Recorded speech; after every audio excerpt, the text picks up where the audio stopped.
जय हिंद दोस्तों, मेरा नाम अनुज है। अध्ययन विथ अनुज ऑफिशियल चैनल पर आप सभी लोगों का स्वागत है। दोस्तों, आज की वीडियो में मैं फिर से आपके लिए 20 अति महत्वपूर्ण जीके के प्रश्न लेकर के आया हूं। ये बहुत ही महत्वपूर्ण प्रश्न है, ध्यान से देखिएगा। पहला प्रश्न है, पुरातात्विक स्थल इनाम गांव कहाँ स्थित है। दोस्तों, यह पुरातात्विक स्थल महाराष्ट्र में स्थित है। महाराष्ट्र की नदी भीमा नदी की सहायक नदी घोड़ नदी के पास जो है स्थित है। घोड़ नदी के पास स्थित है। ऑप्शन डी वाला सही होगा। जीएनपी का क्या अर्थ होता है। जीएनपी का अर्थ होता है ग्रॉस नेशनल प्रोडक्ट। ऑप्शन आपका सी वाला सही होगा। हिंदी में इसे कहते हैं सकल राष्ट्रीय उत्पाद। सकल राष्ट्रीय उत्पाद। सकल राष्ट्रीय उत्पाद क्या होता है? एक निश्चित अवधि में किसी देश के नागरिकों द्वारा उत्पादित समस्त अंतिम वस्तुओं तथा सेवाओं के कुल मौद्रिक मूल्य को सकल राष्ट्रीय उत्पाद कहते हैं। इसमें विदेशों से प्राप्त शुद्ध आय को भी शामिल किया जाता है। यदि हम जीएनपी को निकालते हैं तो कैसे निकालते हैं? तो इसका सूत्र होता है GDP plus X minus M. यहाँ पर जीडीपी आप समझ ही रहे हैं। जीडीपी क्या होता है? तो ग्रॉस डोमेस्टिक प्रोडक्ट होता है, जिसे हिंदी में कहते हैं सकल घरेलू उत्पाद। सकल घरेलू उत्पाद। और एक्स होता है विदेशी देशवासियों द्वारा विदेश में अर्जित आय। और एम जो होगा आपका, एम होगा विदेशियों द्वारा देश में अर्जित आय। यदि आपको किसी देश की जीएनपी निकालनी है, ग्रॉस नेशनल प्रोडक्ट अर्थात सकल राष्ट्रीय उत्पाद ज्ञात करना है, तो उसमें हम क्या करेंगे कि जीडीपी जो कि आपकी सकल घरेलू उत्पाद होगा, उसमें किसे ऐड करेंगे? देशवासी हैं, विदेश में धन अर्जित करते हैं, उससे विदेशियों द्वारा देश में अर्जित किए गए धन को पहले घटा देंगे, अर्थात x माइनस एम कर देंगे। और x माइनस एम करने के बाद जो वैल्यू आएगी उसको जो है जीडीपी से ऐड कर देंगे। जितनी वैल्यू आएगी वही हमारी जीएनपी कहलाएगी। ऑप्शन आपका सी वाला सही होगा। जीएनपी का अर्थ होता है ग्रॉस नेशनल प्रोडक्ट। निम्नलिखित में से कौन सा बादल वायुमंडल में सबसे नीचे स्थित बादल नहीं है? इसका कहना है कि कौन सा बादल है जो सबसे ऊपरी है, सबसे उच्च है, सबसे ऊपरी स्तर पर है। तो दोस्तों, पश्चात बादल जो होते हैं वो सबसे अधिक ऊंचाई पर लघु हिमकणों अर्थात छोटे छोटे बर्फ के कणों से निर्मित उच्च बादल होते हैं या उच्च मेघ होते हैं। ऑप्शन आपका बी वाला सही होगा। यह प्रायः बिखरे रूप में रेशम की तरह दिखते हैं। इनका निर्माण जो है छोटे छोटे बर्फ के टुकड़ों या हिमकणों द्वारा होता है। इनसे होकर के जब सूर्य की किरणें गुजरती हैं तो ये श्वेत रंग के हो जाते हैं, चमकने लगते हैं। दोस्तों, इन्हें जो है हम लोग मूलाभ मेघ भी कहते हैं। मूलाभ मेघ, इंग्लिश में इसे कहा जाता है mother of pearl at cloud. Mother of pearl at cloud. Option आपका बी वाला सही होगा। नेक्स्ट क्वेश्चन पर आते हैं। चौथा प्रश्न है, निम्न में से कौन से राज्य 1987 में भारतीय संघ के 23वें, 24वें और 25वें राज्य के रूप में अस्तित्व में आए थे? दोस्तों, ऑप्शन इसमें बी सही होगा। मिजोरम और अरुणाचल प्रदेश को 2 फरवरी 1987 को भारतीय राज्य में शामिल किया गया था, क्रमशः 23वें और 24वें राज्य के रूप में। 25वें राज्य के रूप में 30 मई 1987 को गोवा में भारतीय संघ में शामिल किया गया। ऑप्शन आपका बी वाला सही होगा। पटियाला में स्थित शीश महल किसने बनवाया था? तो शीश महल जो है महाराजा नरेंद्र सिंह के द्वारा बनवाया गया था। ऑप्शन सी सही होगा।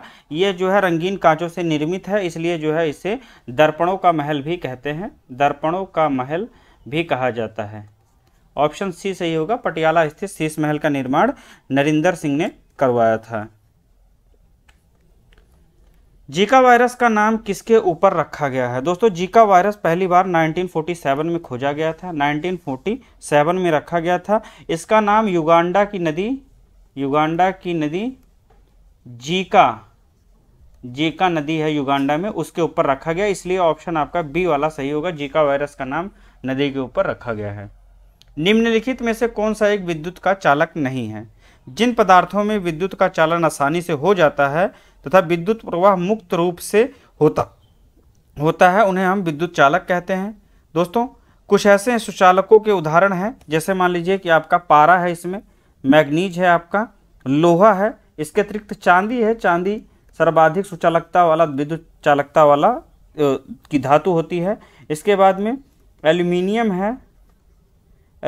है और लवण का जलीय विलयन, ये सभी जो है विद्युत की सुचालकता का उदाहरण है। जबकि एबोनाइट एक तरह की रबड़ होती है, रबड़ का रूप होता है, रबड़ होता है और यह विद्युत का कुचालक होता है। इसलिए ऑप्शन आपका डी वाला सही होगा, ऑप्शन डी।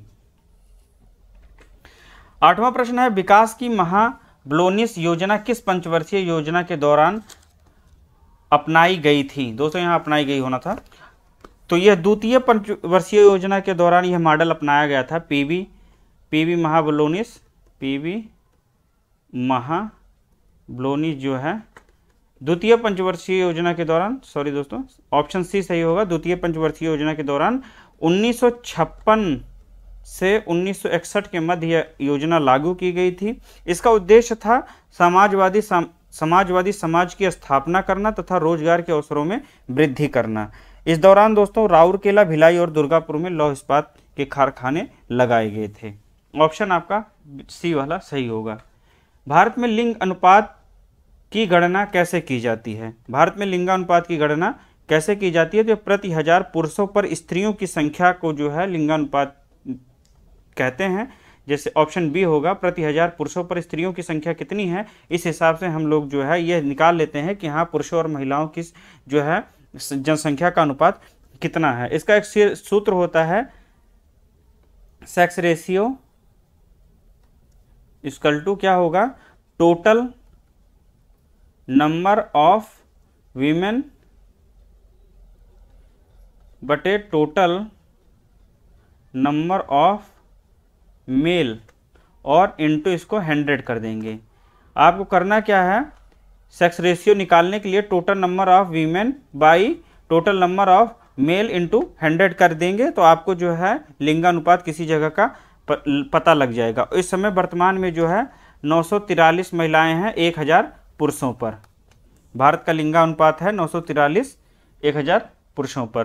नेक्स्ट क्वेश्चन पर आते हैं, हल्लीसक मूल रूप से किस राज्य का समूह नृत्य है? दोस्तों हल्लीसक मूल रूप से गुजरात का एक ग्रुप डांस है या समूह नृत्य है। ऑप्शन डी वाला सही होगा।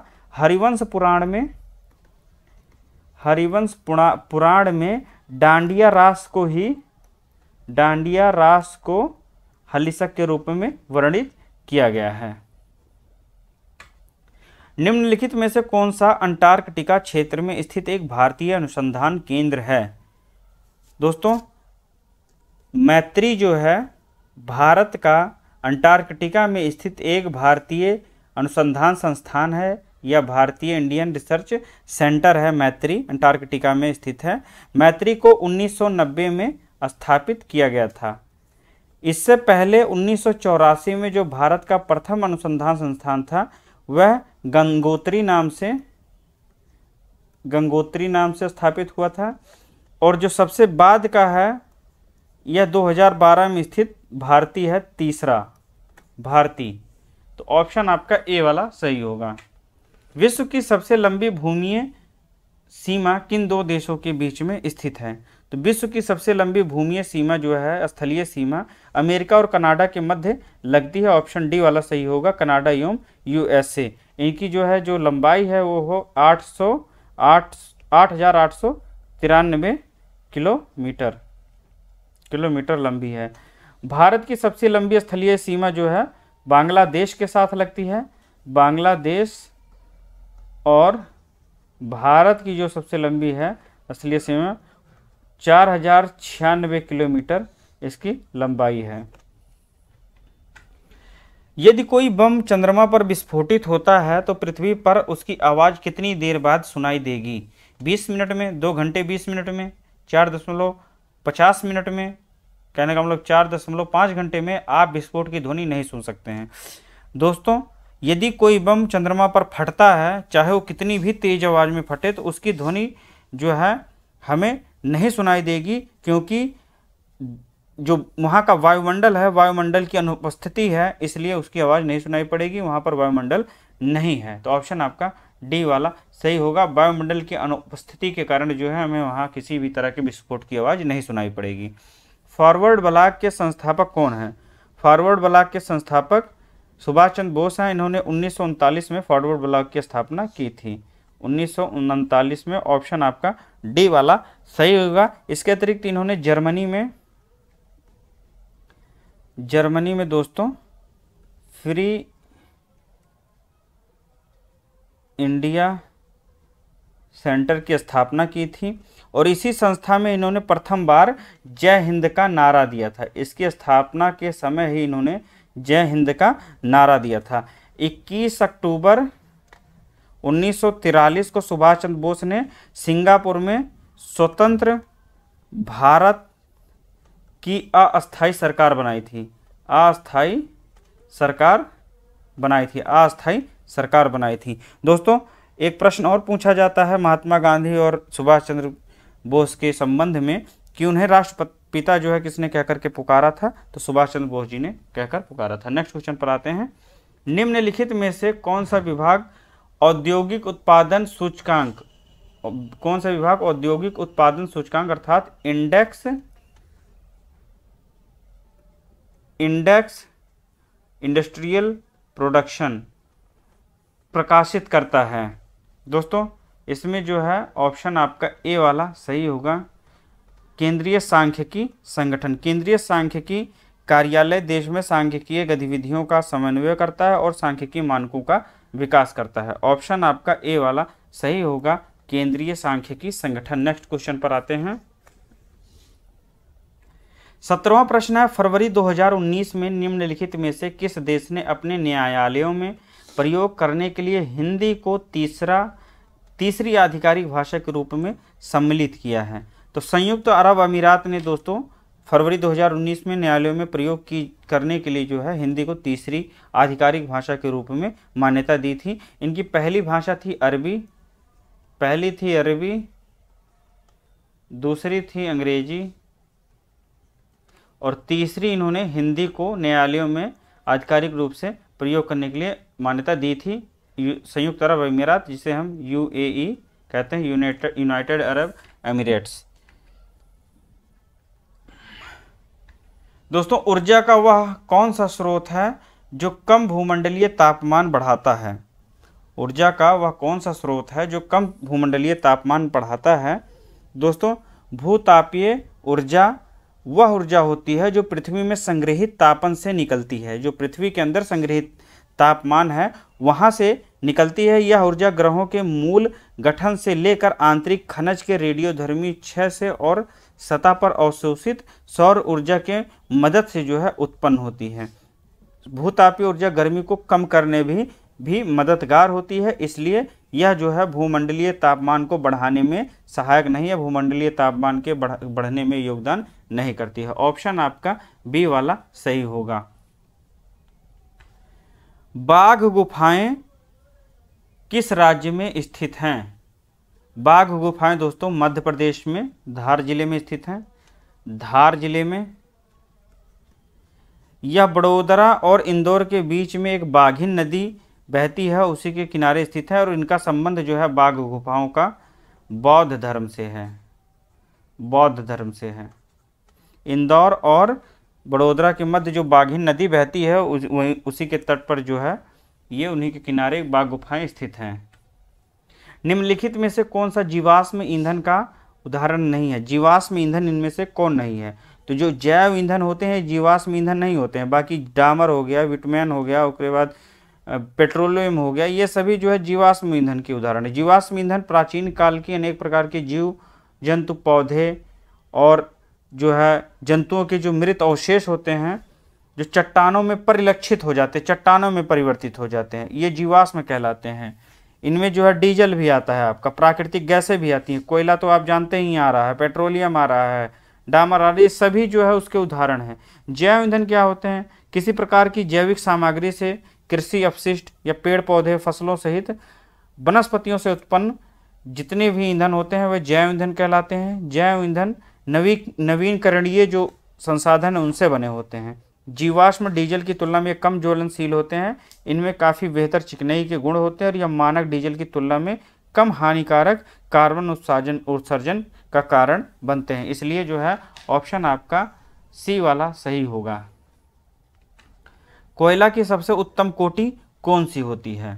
दोस्तों, कोयला की जो सबसे उत्तम कोटि होती है यह एंथ्रेसाइट होती है। कोयला की सबसे उत्तम कोटि का एंथ्रेसाइट होती है। इसमें जो है 90 से लगभग, कहीं अलग अलग जो है आंकड़े देखने को आपको मिलेंगे, तो कन्फ्यूज मत होइएगा। 90 से 95, 95 से 98 ऐसे आंकड़े देखने को मिलते हैं। ऑप्शन आपका डी वाला सही होगा।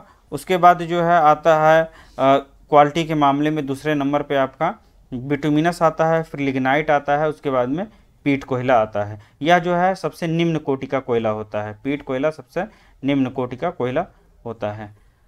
दोस्तों, आज के वीडियो में हम लोगों ने ये 20 क्वेश्चंस डिस्कस किए जीके के। आप लोग इनको जो है एक बार और देख लीजिएगा। इसी तरह के वीडियोज़ में लेकर के आता रहूँगा। मिलते हैं अगले वीडियो में। जय हिंद।